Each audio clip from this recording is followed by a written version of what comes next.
Crimson Trace announces Link, the world's first wireless laser and white light system, combining a green laser and 300 lumen light with instinctive activation for AR-type rifles. Link, smart, simple, secure. Learn more at crimsontrace.com.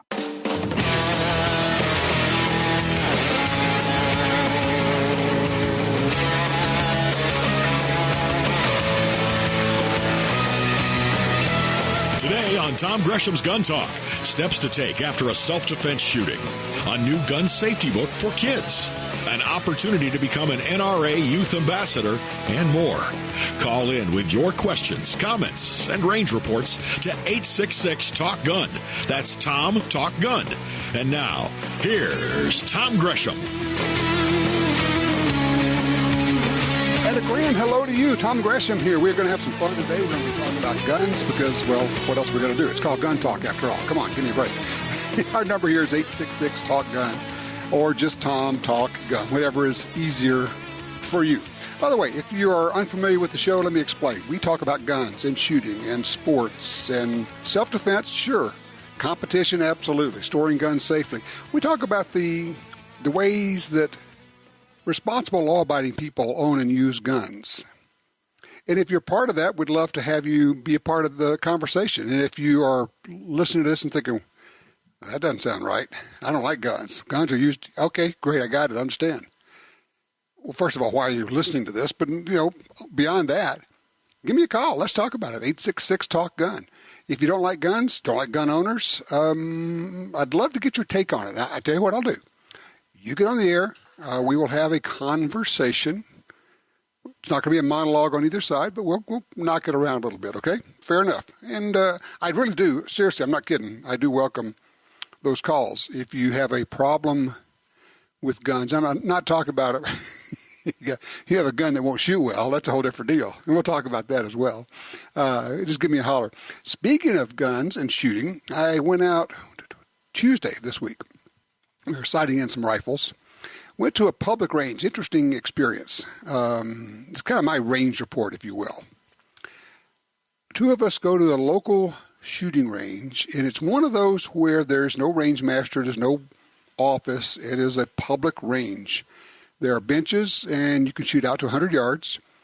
And it's, you basically have to kind of coordinate with everybody else there. Say, okay, is everybody done shooting? All right, action's open, safe. We'll go down range. We'll change out target, that kind of a deal. We were the first two there, my buddy and I. And let's see, he had 2 7 mags, and I had a 7mm 08 Remington. So it was an all 7mm day. And we were it was working just fine. His rifles were on. Mine was not. Mine was off paper. Hadn't shot that rifle for it's either 2 or 3 years. So we had to move the target up to 50 yards to figure out where it was shooting, and got it on paper, and then went back out to 100 yards and got it sighted in. By the way, I do like the 7mm 08. It is, and you know what? I can't tell you why I like it over the 7mm Mauser, because once the bullet gets out of the end of the muzzle, they are pretty much identical. You're shooting a 7mm or a .284, if you will, caliber bullet at pretty much the same velocities, pretty close anyway. Not enough to where a deer or an elk would know the difference. People say, elk? Would you shoot an elk with that little thing? Yes, I would. You give me good bullets and I would shoot elk with that. Neil guy? Yeah, I shot Neil guy with him. That's a roughly elk-sized critter. Moose? Yeah, probably. I don't think I'd have a problem with that. No, I would not shoot big brown bears or grizzlies. I would want something bigger. That's a whole different deal. When you get into a dangerous game, now it comes to stopping power as much as does killing power. Two different things, okay? So I'm out at the range, my buddy Mike and I, and this gentleman drives up, and he starts, carrying his stuff to the bench. He's got a lot of stuff, and he's, I don't know, probably call it late 70s. And so I go over just say hello. You're going to say hello to the people you're going to be shooting with and just kind of make the contact so that when you have to clear the range and you're all safe, you've already, you know each other somewhat. Turns out he is a muzzleloader guy. And he starts talking about some of his competition days. And we probably talked, we just basically stopped shooting rather, and started talking. And we started visiting. And he's telling us about where he lives and what's going on around there, and then his competition days with muzzleloaders. And then he says, yeah, well, I had this one I'm sighting in, it's 50 caliber, I had it built off of the pattern of the Hawken that was used in the Lewis and Clark expedition. And whoever built it went to the museum and used that as the pattern. And he pulls it out and he's showing it to us. It's this gorgeous thing. It's fabulous. And it just once again kind of pointed out the whole idea of stop. We're all moving so fast. And we're work and family and obligations. We've got to go do this. We'll run to this. If you'll stop and talk with people, it's interesting who you might meet. You might hear some interesting stories. You might get to see an interesting firearm that you might not have seen otherwise. You might actually learn a few things, but at the very least your life can be enriched just by meeting people and stopping and saying, hello, how are you? What do you have? What are you shooting today? Hey, what's going on? And so we talked guns for a while. And in the process, we talked history. And we just got to know somebody for a period of time. And it was enjoyable. It added to the experience of going to the shooting range. Now I'm shooting what I'm getting fixed up, ready to go hunt with, is a Ruger American, their rifle, left-handed version, because, I shoot southpaw, in 7mm08, which I have liked that caliber for many, many years. It was actually one of my dad's favorite calibers. He had it chambered in the Remington Model 7, little short, lightweight rifle, kind of a mountain rifle. And I really think that's what the short mountain rifles kind of gave the 7mm08 its push, because it had been around for a long time, but it really hadn't done much. But once they started making it in short action rifles, in lighter rifles, it really caught on. So anyway, just kind of my range report for you. We're looking for your range reports as well. Did you ever meet just an interesting person at the range? Kind of run into somebody? Have you ever made a friend there who turned out to be a good friend after a while? I'd love to get those stories as well. Also, your comments, your calls, your questions, if there's something you're thinking about buying, or if you're still trying to figure out, what caliber is good for deer, elk, bear, antelope, whatever it is, call me. We'll talk about your favorite calibers and mine as well. Love to hear those stories. 866-TALK-GUN. I'm Tom Gresham.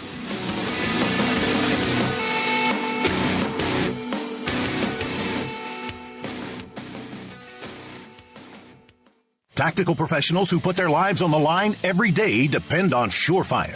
Since 1979, Surefire has designed, machined, and assembled the finest flashlights, weapon-mounted lights, hearing protection, and suppressors right here in the U.S. Surefire, offering a best-in-class warranty and customer service, and used by more military special operations, SWAT teams, and hard-use end users than any other brand. Surefire, American-built, American-strong. Visit Surefire.com. That's Surefire.com. When the U.S. military's elite units and law enforcement agencies across the globe demanded innovation and reliability, they didn't settle. They chose Sig Sauer. When world champion professional shooters demanded precision accuracy, they didn't settle. They chose Sig Sauer. So it's no surprise more and more civilian gun owners are refusing to settle for anything less. They're choosing Sig Sauer firearms, ammunition, electro-optics, suppressors, air guns, and training. Sig Sauer. Never settle. Now at LibertySafe.com, you can buy a Liberty Safe at a great price and receive 12 months interest-free payments with 0 down and 0% APR, with some safes as low as $20 a month on approved credit. Peace of mind, lifetime warranty, and in-home delivery service. Go to LibertySafe.com now for 12 months interest-free payments with 0 down and 0% APR. LibertySafe.com.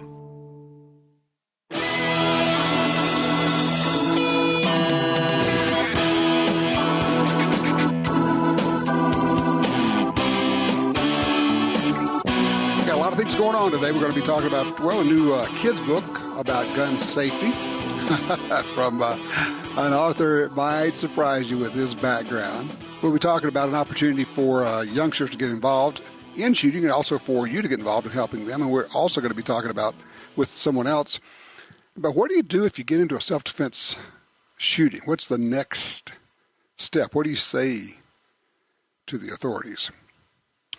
If you get our newsletter, if you signed up for the True Squad, you get our newsletter. You got this week. You may not have read it, but it's something I wrote about what I called it the existential threat to gun rights. And it's essentially about corporate gun control and what's going on there. You have not governments, but corporations taking action against individuals and companies involved with firearms. Best examples are PayPal, for instance, doesn't process charges for guns. We had Intuit, Quicken, refused to process credit card charges that have to do with firearms training, safety training. We have banks, Bank of America, Citicorp, cutting off accounts of gun stores or companies involved in the firearms industry. Now, much of this is an extension of the Obama administration's program, a very secret program that, like everything else, finally gets out. It was called Operation Choke Point. The idea was the Obama administration, we can't get the gun control passed we want. We can't ban the guns we want banned. And make no mistake, President Obama wanted to ban a lot of guns, still does. So they said, well, if we can't get Congress, that is, if we can't get the people to do what's good for them, they always say, well, people won't act in their own best interest, so we have to do it for them because people are just children and they don't really understand what's good for them. And we're so intelligent and smart and elite, we will take care of that for them. So what do? They instituted a program called Operation Choke Point. And it was involved, but it's as simple as this. They went to financial institutions and said, it would probably be better from a reputation standpoint if you didn't do business with certain industries, objectionable industries like pornography and prostitution and guns. No, I'm not making it up. Seriously. And they said, here's the thing. We have bank regulators, and, they can come in and probably stay there for months doing audits, maybe years.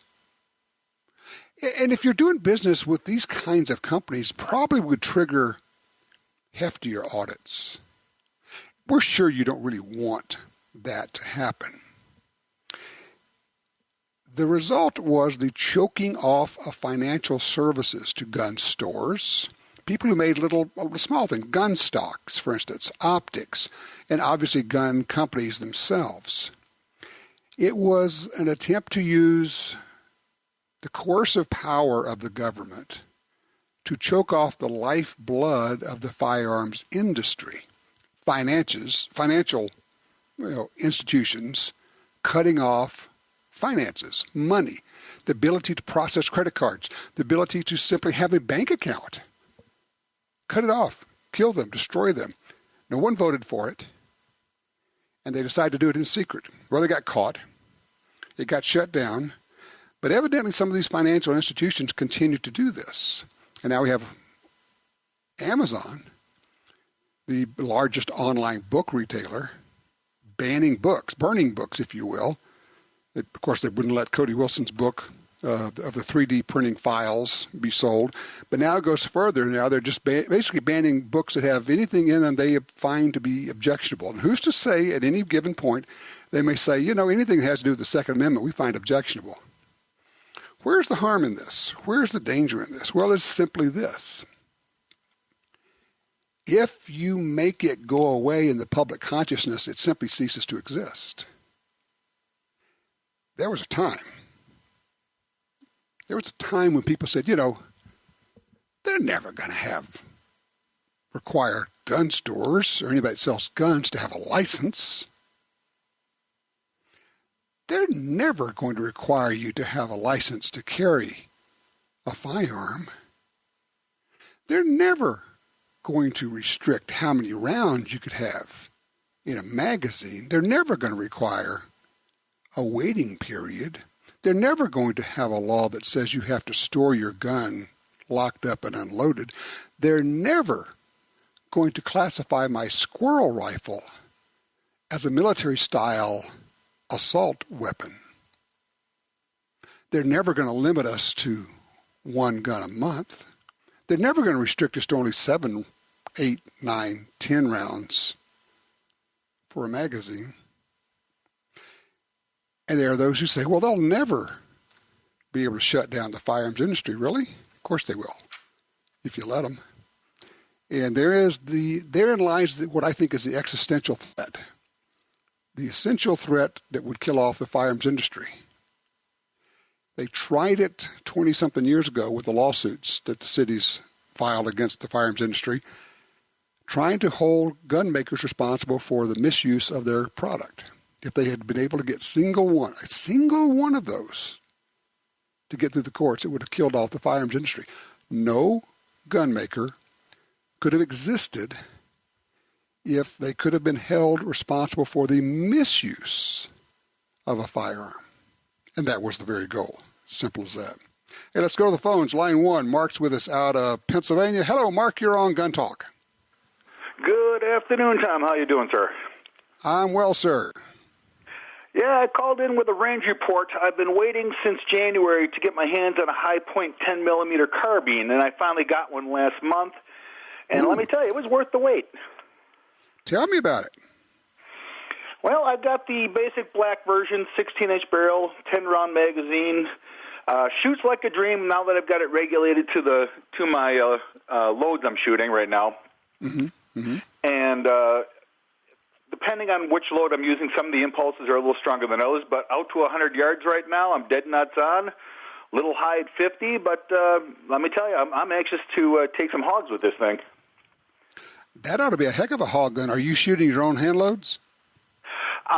Currently, I'm shooting some hand loads, but when I go for hogs, I'm actually going to go get the Buffalo Bore hard cast semi-wad cutters. Have you shot any of the Buffalo Bore loads in that gun yet? Not yet, so I will have to re-check the sights on them at that point in time. Right now, my hand loads are fairly stout. They're at the high end of the speed spectrum currently. Because you know where I'm going already, because Buffalo Bore loads their stuff pretty stout. I do. Like I said, my hand loads are pretty stout as it is in preparation for the Buffalo Bore. I'm working my way up to it, but when I get them, then I'll have to readjust accordingly. That's very cool. I'll tell you what, after you take some hogs with it, give us a holler back and give us another range report. I'd love to hear a follow-up, okay? As soon as I find a spot that I can get at, because right now, you know how elusive little son of a guns are. They are. Thanks, Mark. I appreciate that. Let me drop down to line 2, where Tommy is with us out of Tomball, Texas. Hey, Tommy, you're on Gun Talk. Hey, just you were talking about interesting people you meet at the shooting range. I just happen to be taking my daughter. She's in a shooter, a .22 rifle, first time ever at a shooting range. Going to introduce her into a small caliber. But there's a place out in Irving, Texas called Elm Fork, and it's a shooting range, and they got the course where you go do clay pigeons and different types of scenarios where the clays fly off and all. And a couple of times took my buddy out there, birthday gift, and you get on a golf cart and you're going around, and he had this shotgun, and the rib was kind of curved a little bit going to that front bead on the sight, and he was using that as the excuse of why he couldn't hardly hit anything up in the air. Well, we're just sitting there messing with his shotgun and at one of the sites, and this guy comes down in a four-wheeler, and he says, "What's going on?" And we're telling him, that this rib is all bent. He's not hitting anything. He's like, give me that gun. He takes that shotgun, he puts it on his shoulders behind his head, and he says, pull. Two clay pigeons come out, boom, boom, and he hit both of them. Behind his back, behind his head. And the guy that was with them said, you guys just got a lucky treat. Apparently he was and I can't remember his name, but he was the owner of Elm Pork. Would you remember it if you heard, let me ask you, would you remember it if I said it? Was it Scott Robertson? It could be, yeah, but real muscular guy in shape. And to top it all off, he had a cast on his one of his feet. and he sits there. Yeah, that's right. Because of course you can't shoot with a cast, and you can't shoot with a gun that's not shooting straight. Don't you hate it when somebody comes along and says, "Oh yeah, your gun doesn't shoot right," and they pick it up and they start breaking all the targets? You're going, "Okay, maybe it's not really the gun." Yeah, my buddy still hasn't. I don't let him forget about that. That's great. Yeah, very possibly with Scott Robertson. He is a trick shooter, top competition shooter, and I think he owns a range in that area, but I couldn't guarantee that it's that range, but it's very possibly that's who it is. Tommy, that is a great story. I love that. You never know, and thanks for the call. You never know who you're going to meet. That's the whole deal.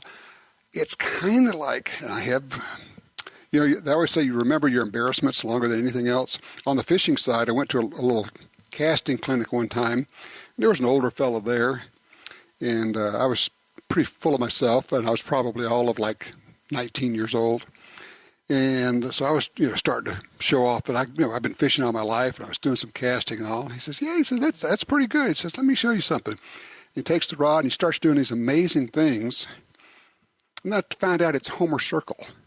It's like trying to show off with a gun and find out, oh yeah, that's Jerry Midsuck you just tried to show off to. Yeah, that's not going to happen. So you never know who you're going to meet, and you never know who that older guy is. So you're thinking, yeah, what's he know? Or what does she know? Could be Kim Rohde when she tried to bet me. She says, well, how about, what do you think, Tom? $1 a target? I mean, I said, Kim, come on, give me a break. She says, well, I'm just a girl. Yeah, with Olympic medals in 6 different Olympic games for shooting. You just never know. So what is your range story? Who have you met at the range? And what have you been taking out there? I'm just curious. It's time for us to get ready for hunting season. What are you sighting in? 866-TALK-GUN. That's the magic number here. I'm Tom Gresham. This is Gun Talk.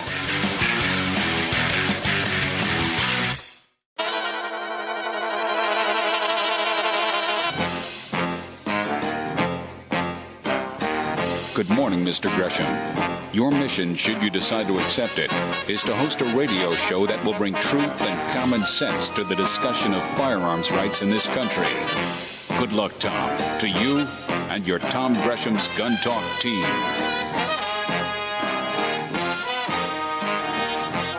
All right, back with you, Tom Gresham, 866-TALK-GUN. By the way, don't forget to enter the September Gun Talk giveaway. It's a chance to win one of 4 Ruger firearms, a Security 9, an EC9S, a PC carbine, and we also are giving away the Ruger Precision Rimfire.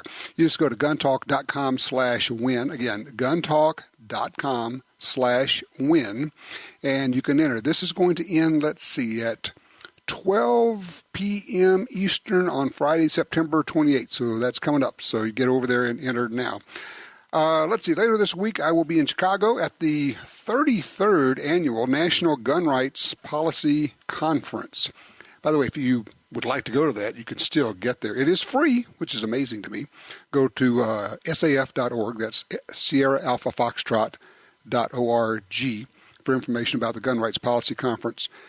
Let's see, we're going to have it in Chicago, right there in Rahm Emanuel's backyard. Maybe we can wish him a fond farewell. He's not going to run for re-election, thank goodness. Let's see, headlining the Saturday Awards Luncheon will be the teen Second Amendment champion, Kyle Kashuv. He was a student at Marjorie Stoneman Douglas High School in Parkland, Florida, where they had the February 14th shooting, which killed 17 people. He is an outspoken Second Amendment activist. This is the 3rd time that Chicago has hosted GRPC since 2011.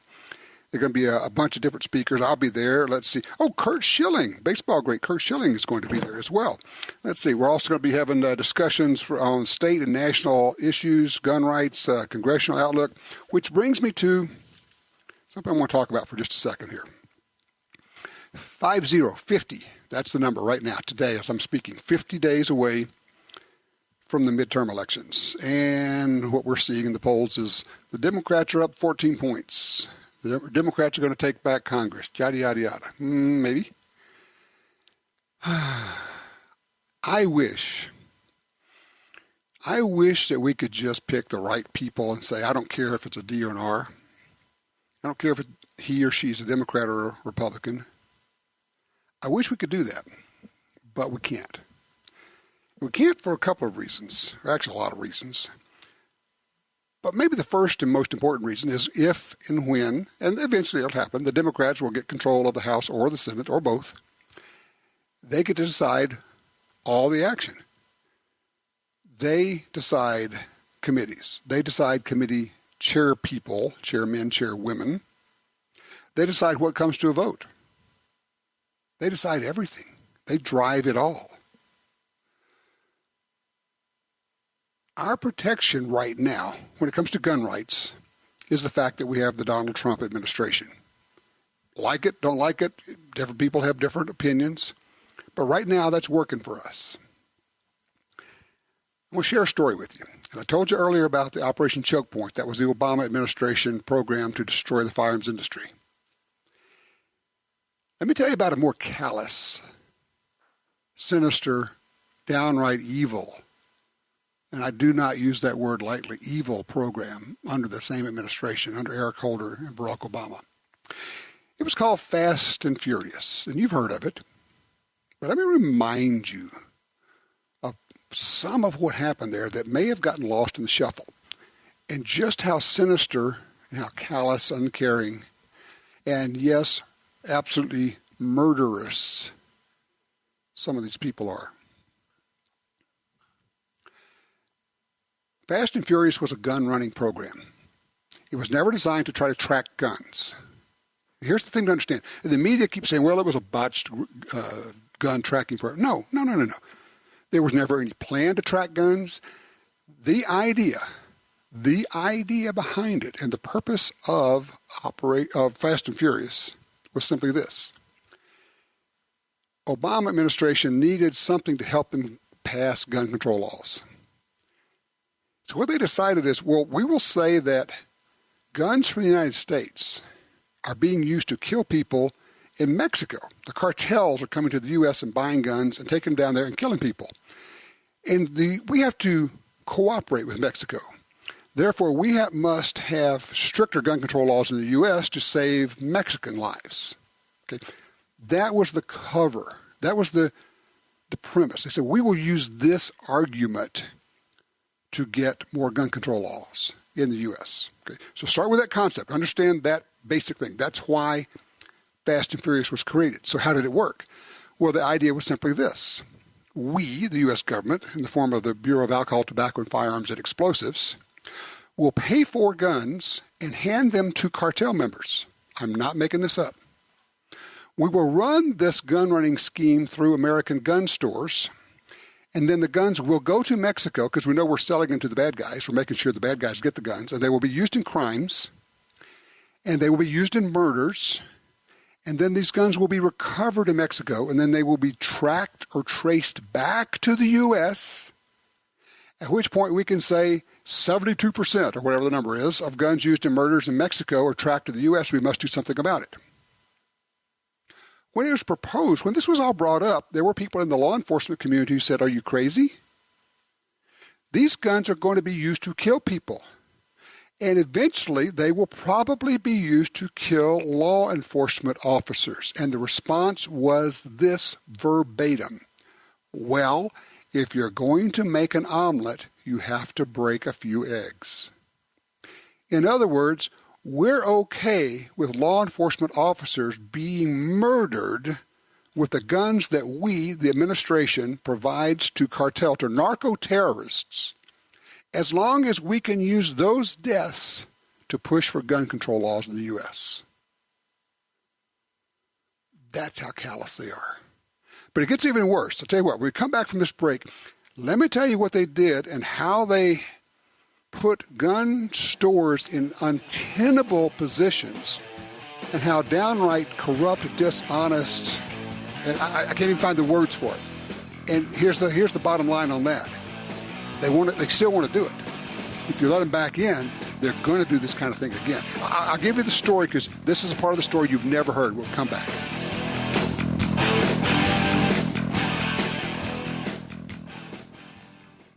Founded with the singular purpose of building fine sporting firearms, Kimber creates a handgun for every person and a rifle for every adventure. While embracing modern manufacturing techniques, every Kimber depends on practiced hands for assembly, fit, and finish. There's no compromise in features, materials, or performance. Synonymous with quality, precision, and excellence, and made in America. Kimber is what all guns should be. Visit KimberAmerica.com. That's KimberAmerica.com. Attacks happen every day. How will you react? See real people put into real-life criminal attack situations on First Person Defender. Discover what works and what doesn't. Kidnapping, ATM robbery, home invasion, and other attacks. Learn how to save your life and the lives of your family. Get the entire first season on DVD at ShopGunTalk.com. Get prepared. ShopGunTalk.com. Are you looking for a place to shoot? The National Shooting Sports Foundation has a great website called wheretoshoot.org. It's the largest database of shooting ranges on the internet. It's also a great resource for shooters where you can find video tips, printable targets, and a lot more. Find it online at wheretoshoot.org. And while you're there, download their free iPhone app. That's wheretoshoot.org.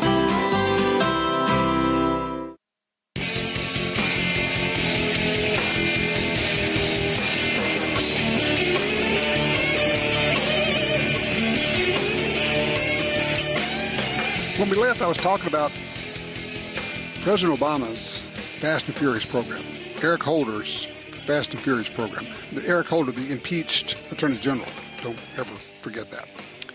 So the Fast and Furious program was designed to run guns to Mexico, where they would be used to kill people, when the guns would be traced back to the U.S. after the U.S. government has supplied these guns, paid for the guns. And then the fact that they're being traced to the U.S., the Obama administration, who could not get any gun control laws passed, could then say, see, American guns are being used to commit murders in Mexico. We must do something about it. That was the whole idea. That was the plan. Yeah, probably hundreds of people now have been murdered with these guns that we, the U.S. taxpayers, paid for, that we put in the hands of narco-terrorists, of murderers. And we knew, ATF knew, Justice Department knew these guns were going to be used to murder people. It gets worse. How would they get them there? Well, they had to have, if they're going to be traced, they had to go through American gun stores. So ATF, who regulates gun stores, went to gun stores. And they said, here's the deal. We want you to sell guns to people who are prohibited from having guns. And they said, what? I said, what? We can't do that. That's against the law. No. This is our deal. We want you to do it. We're running this program, and we want you to sell guns to people who normally you wouldn't be selling guns to. And the gun store said, well, we're not going to do that. We can't sell guns to people who are prohibited. That's against the law. At which point ATF said, well, here's the deal. If you don't do it, we're going to pull your license. You'll be out of business.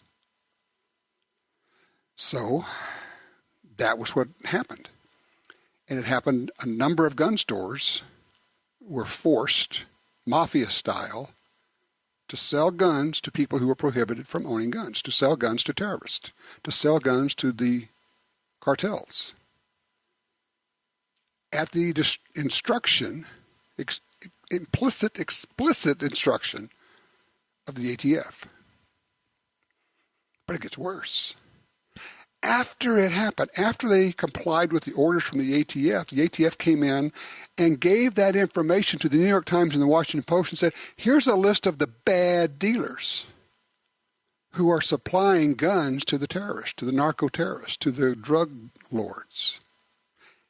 Here are the names of the gun stores who are the bad apples, and threw them under the bus after they forced them to make the sales. But there was one interesting, funny story. I think it's funny. One gun store who did not want to do this, who was forced to do this, was told, if you don't do it, we're going to put you out of business. One of the head guys from the ATF shows up at this gun store and says, all right, here's the deal. After the stories had appeared in the New York Times and the Washington Post with this gun store's name in it, says, okay, we're going to have to shut you guys down because you sold these guns. And they said, well, wait, you guys told us to. He said, no, we didn't do that. You told us we had to do this. He said, no, we never did that. And we're going to take your license. We're going to shut down all your locations. At which point the owner says, why don't you come back to my office? He said, what do you mean? He said, nah, you really need to come back to my office for a minute. It's probably going to be worth your time. So they go back to the owner's office. He said, let me show you something. And he had video recordings of the ATF telling him he had to sell to prohibited people. And he had video and audio recordings of every meeting with the ATF. And he had video and audio recordings of every time they were told they had to sell to prohibited people. And the head ATF guy was aghast. Oh my goodness, what could possibly happen here? And the store owner said, this is going to be really simple. I don't ever want to hear another word about this. Now, the story got blown completely apart because 2 days later, Border Patrol agent Brian Terry was killed. I believe that's the way the lineage worked on that. And of course, as you know, that was the thing that blew up the whole Fast and Furious program. I share this information with you because we are 50 days away from the election. If the Democrats get control of everything again, they will institute this kind of evil program. Mafia-style extortion. Do this or we will put you out of business. And then when you do this, they say, now we will put you out of business. Programs where they say, we don't care if law enforcement officers get killed as long as we get our political agenda advanced. We don't care if dozens or hundreds of Mexican citizens are murdered as long as it advances our gun control agenda. You cannot make this up. If I were writing a novel, I couldn't go dark enough to write this. I couldn't imagine that there are people this morally corrupt.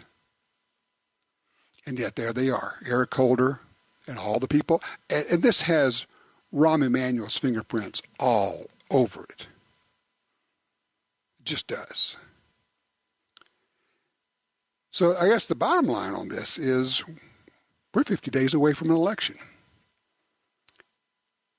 And I know that the left, the gun ban forces, are energized about this.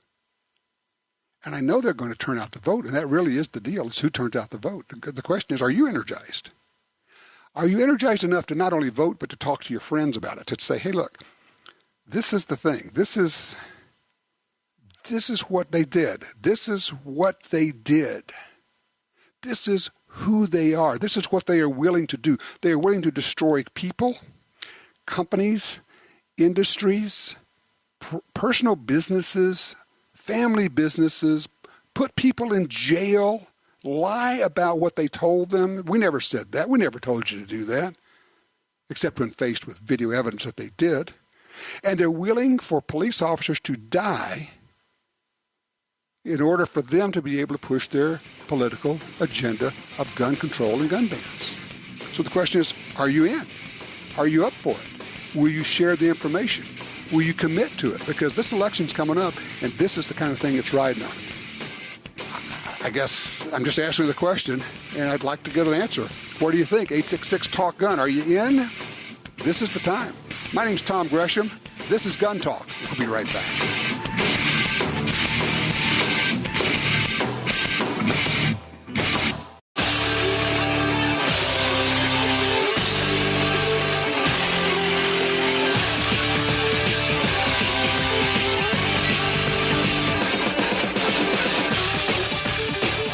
I just remembered another story from the Obama days. Remember how we're told Well, Obama never did anything to take away your guns. You guys are just paranoid. Never did anything. Well, that's not at all true. Yeah, he didn't pass any laws because he couldn't get them passed, but he sure did a lot of different things. One of them, I was talking to a friend of mine who owns a gun store, and he knows all the ATF agents. They come in once a year, they check the books, they shoot the breeze, they have a cup of coffee. No big deal, right? Well, a few years ago during the Obama administration, these guys come in and they start camping out there, and they're there for days. The agents are going through his books, making note of if somebody put where it says your country or resident, they think, or they ask for the county and they put USA because they thought it says country. Well, that's an infraction on the 4473 form, and they're making a list of all this. And finally, my buddy says, ask these guys, what are you doing? I mean, you know me. I've been doing this. I try to do everything as legally as possible. And they said, yeah, we know, but here's the deal. We're under orders from on top. Our goal is to put as many gun stores out of business as possible. We're told to collect as many FFL licenses as possible.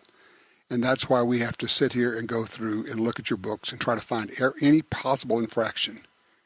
So, yes, they did not pass a gun control law, but under the Obama administration, the goal was to put gun stores out of business using agents of the ATF.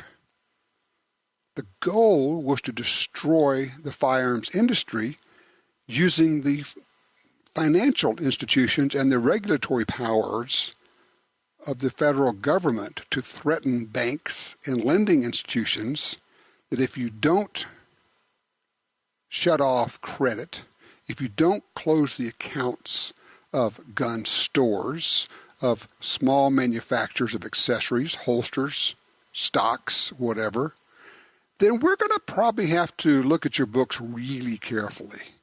And nobody wants the bank examiners to come in and spend 6 months or 12 months doing an audit. And that's the kind of thing that happens. Simple as that. These are the kind of stories you need to be sharing, and these are the kind of stories you need to be thinking about as we head toward the midterm elections. Because if you lose, here's the thing, if you lose the Senate, you lose the ability to confirm Supreme Court justices. Done. Over. You won't get a Brett Kavanaugh. I think we're going to get Kavanaugh, despite the smear campaign. But after that, who knows? And yes, Donald Trump is president until he's not. That might be at the end of his term. It might be at the end of a second term. It might be before the end of his first term. Never think that that can't happen. Wild cards are wild cards, and stuff happens. This is an ongoing battle. It's going to keep going on, and right now we're 50 days away from a really important one. Okay, let's see, Fuzzy. Let's see if we can get Fuzzy in here. Line 3, Fuzzy. I got 1 minute. Go, please. I don't need but a minute. I appreciate you taking my call. I think you need to make a Facebook video with that gun store owner and make it about 2.5 minutes long and explain in detail what you just told a while ago in a nice video, and then we can share that to the world and push that video on Facebook. You know, that's probably a really good idea. I will ask, you notice I did not use names because I don't have that authority. I haven't been given that go-ahead. I will ask and see if he's okay with me doing that.